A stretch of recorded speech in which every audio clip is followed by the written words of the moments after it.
Foundation, shin splints, crosscourts, and Ask Barb, coming up on helpmysquashgame.com.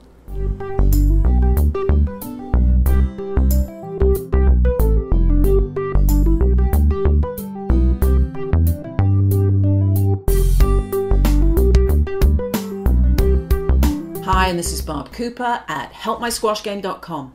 And I first want to talk to you about laying a foundation of fitness.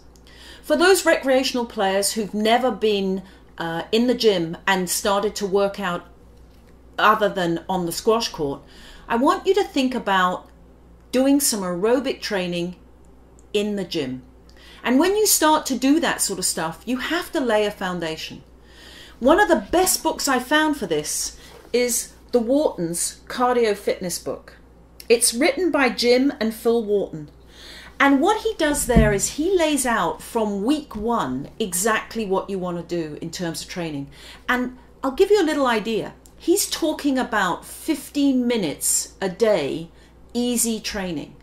Now everybody can do that, but if you follow this method, then slowly you will build up week after week after week to something where you're really adding to your squash game because you're getting fitter and fitter outside of the court. I found this wonderful stretching book, and it's written by the Whartons. It's active isolated stretching techniques, and there is a fantastic one for the shin.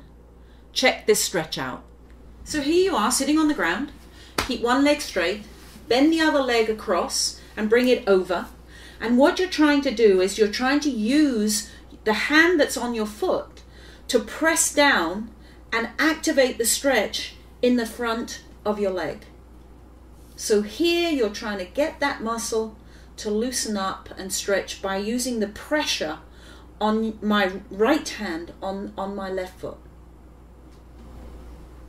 Now let's start talking about crosscourts. And I flush this out again in much more detail on Play Better Squash. But I want you to consider what a crosscourt has to do.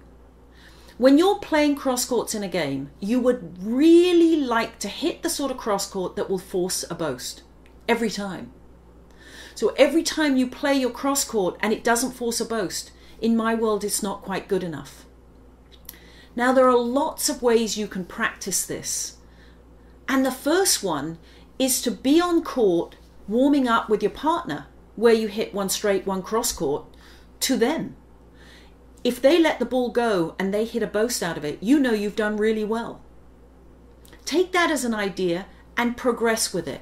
And as I say, if you want to see the real details of how you can improve your crosscourt, go to playbettersquash.com. And now it's time for Ask Barb. And I have a great question from Andrew. Hi Barb, I've got a question for you.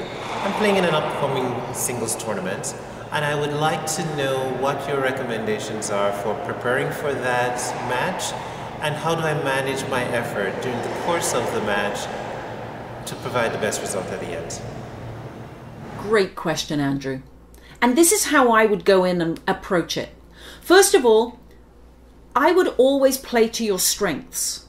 So if you are somebody who is very fit, then you can extend the rallies. If you're somebody who is not quite so fit, then make sure that you're hitting winners or at least keeping the rally short. When you're somebody who is tall and you have the ability to cover the middle of the court really well, in my world, I would say volley everything that you can reach, because that really manages your energy the best. If you're volleying the ball, that means your opponent is either in front of you or behind you, but they're definitely not around the middle of the court. That's the most efficient place to play from. It doesn't mean to say that you've always got to hit every ball as hard as you can. What you've got to do is hit it at an effective speed that keeps your opponent on the run, and often it's worth hitting the ball slowly to drag them up to the front of the court, because when they get there, they have to put on all the pace themselves. So for you, I would consider how tall you are, how much your reach is, and I would exploit that every time you can. That, I would guarantee, would give you a really great result. This is Barb Cooper from helpmysquashgame.com, signing off. See you next show.